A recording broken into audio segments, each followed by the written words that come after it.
Today's story I got from a Vietnam veteran. Just a heads up, it does have some rough content. It is the Vietnam War, and this particular veteran I was speaking with, the story he tells me takes place, it sounded like in Hue City. It was one of the longest and most violent conflicts that took place during the entire span of the Vietnam War. So the gentleman I was talking to, his name was Jacob. I was sitting there at Denny's, and me and him started talking. He starts telling me about how he was a part of the Battle of Hue City. What happened is the Americans were in this city and they got attacked and lost a ton of ground very quickly. And it took them about a month of continuous fighting, door to door, structure to structure, street to street fighting to get the city back. And it was some of the bloodiest, most stressful, most dangerous fighting where they have to go door to door. They don't know who's inside, if they're friendly, if they're not friendly, if they're enemy, if they're not enemy. The paranoia was through the roof at all times. And a lot of these guys, they weren't just getting shot, they were dying in horrible ways because the VC were very good at booby traps. Bungee sticks, spring traps, grenade traps, all sorts of horrible things that could kill you besides just getting blown up or shot. But the environment was also extremely dangerous. Like you had leeches and venomous bugs, snakes, things like that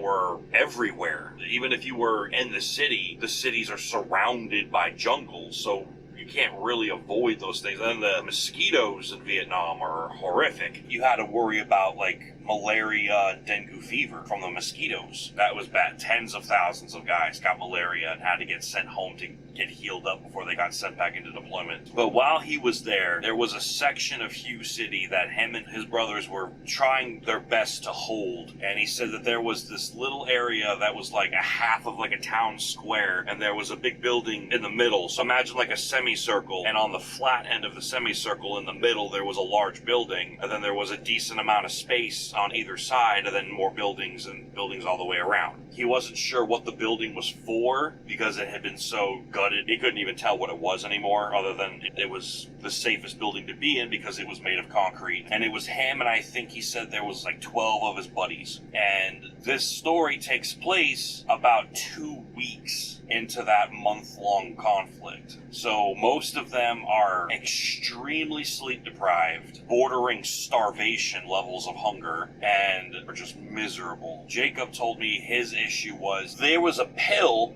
that they had to take every day, and they all had a supply of it. And the pill was to protect them from malaria, dengue fever, from the mosquitoes. And Jacob's pill case got damaged, and he got water in them, so his pills got wet and they dissolved. So all he had was like a little bit of like chalk dust left in the container. He kept putting in a request for more, but the supply lines were in shambles because they were in the middle of taking a city. So some of his buddies would share theirs, but as the fighting kept going, his guys were like, I can't give you any, I need it. Like, I can't give it to you. I've got enough for myself, and that's it. It's one of those things where it's like, I'm sorry, but I don't have enough to share. So while they were fighting, there was a lot of rumors going around that entire families and homes were being massacred, but not by bullets or by explosives. They were being eviscerated. Arms and legs and guts and heads and stuff laying around with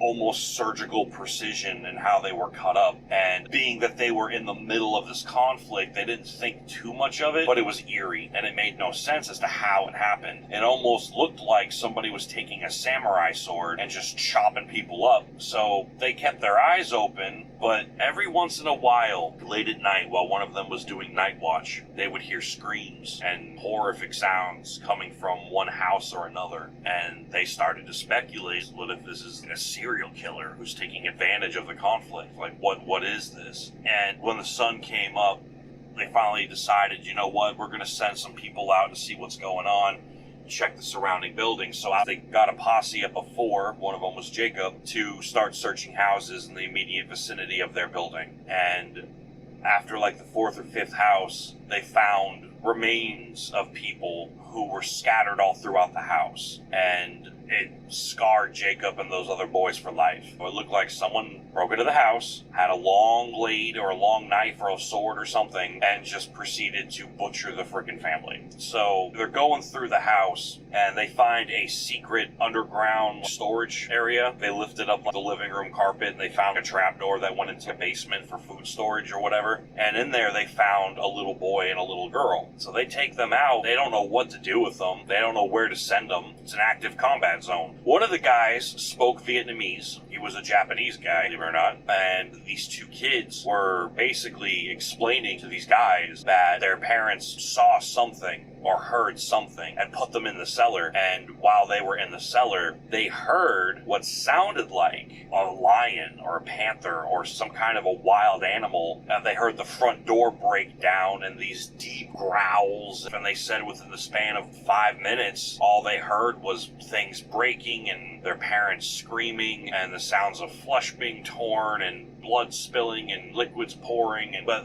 what really stood out to Jacob and the guys was, what do they mean by growling? Like somebody was growling? And they're like, no, it sounded like, and they kept comparing it to an animal. Like the sounds being made couldn't come from a person. So that creeped the boys out. He didn't divulge to me what they ended up doing with the two kids, but he said they were taken care of. Because at first I kind of gave him a little side eye, like, what do you mean? And he's just like, they're fine. It's like, okay. So about 2 or 3 days went on, and they're still defending this building, intermittent firefights, intermittent grenade throwing contests. He said, surprisingly, none of his guys got killed, but he said there were several times that we had to grab a live grenade and throw it back outside. I was like, that's hot potato.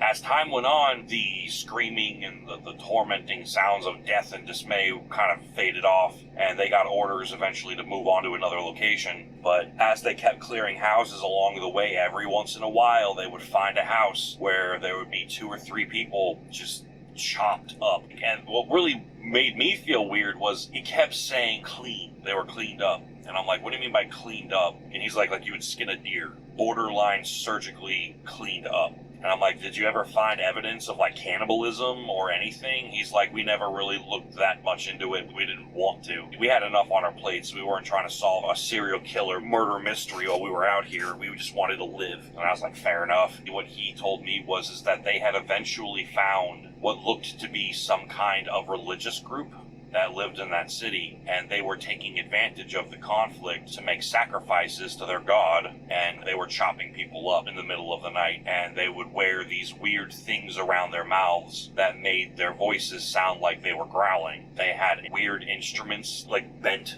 brass instruments, like a horn or a trumpet, but it was bent and twisted and had cloth shoved in it, so when you blew into it, it just sounded like an animal growling. And yeah, they said they killed like 8 of them, and that there were probably another 20 or 30 running around out there. They scattered before they could catch them all, but they were part of this religious cult. And I'm just like, can you imagine in the horrors of war when the city's under siege and there's bombs going off and there's people fighting in the streets and you're just trying to make the food and water you have last. Now you got to worry about your own, just chopping people up. That's insane. So yeah, he spent the better part of a month while there was this gang of cultists chopping people up. And it wasn't just the Vietnamese that were getting caught up in it. There was a few instances where they caught American soldiers in holes or dumpsters or ditches and stuff, and they'd find them and they'd be dismembered to shit. And they're like, this isn't a booby trap. They didn't get blown apart. You know, this is someone chopped this guy up. And I gave you all a warning at the beginning of the video that this was some very harsh content. So Jacob was eating his scrambled eggs, bacon, and grits. I made a joke about his cholesterol at his age, and he said, I grew up eating bacon. The only time I didn't eat bacon every day was when I was a nom. When I came back, I went right back to eating bacon every day. He's like, I have bacon every morning, and I'm still alive. And I was like, shit, you feel different. Damn. But yeah, please remember your veterans. If that's a story for y'all, tell me what you guys think in the comments. That's my story for the day. Wish me luck out here in this field. Oh, fucking skinwalker, don't scoop me up.